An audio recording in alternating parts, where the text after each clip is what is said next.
জন প্রবাসী 20 জনের ফাঁসি কার্যকর বা আপনার মৃত্যুদণ্ড কার্যকর।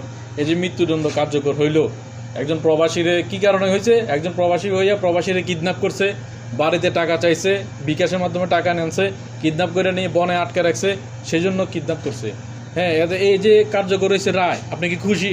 আপনি প্রবাসী হিসেবে খুশি? হ্যাঁ, অবশ্যই খুশি, কারণ একজন প্রবাসী যখন আসে বিদেশে তার ফ্যামিলির ভালো উদ্দেশ্যে আসে, কিন্তু এই ধরনের কাজকাম আমরা আসলে কোনো দিন প্রবাসীরা আশা করতে পারি না বা চিন্তাও করতে পারি না।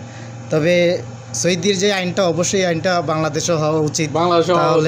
তাহলে আমরা কোনো দিন এই ধরনের আপনি কইতে আছেন সৌদি আরবে যে কোনো অন্যায় করলে সেটা শাস্তি পেতে হবে। এখানে মামা চাচা খালু নেতা বাঁচাইবো বা অমুক নেতা এইসব পরিচয় দিয়ে কোনো লাভ নাই। এইসব পরিচয় দিয়ে লাভ হবে না, এরকম ধরনের শাস্তি আমরা বাংলাদেশে চাই। আপনি সৌদি যে শাস্তিটা দিছে এই শাস্তিতে খুশি? জি ভাই, বাংলাদেশে কি কার্যকর হওয়া চায়? জি ভাই, বাংলাদেশে হলে এটা কঠোর শাস্তি হবে, এটা অনেক সুন্দর হবে। বাংলাদেশের সরকারকে আমি অনেক আহ্বান জানাই। আবেদন জানাচ্ছেন ভাই। এই যে 20 জনের ফাঁসি কার্যকর করছে বা মৃত্যুদণ্ড বা শিরোচ্ছেদ যাই বলেন, আপনি কি এই বিচারকে কিভাবে দেখতেছেন? আমি মনে করতেছি যে সৌদি আরবের যে আইন কানুনটা, এই আইন কানুনটা খুব সুন্দর।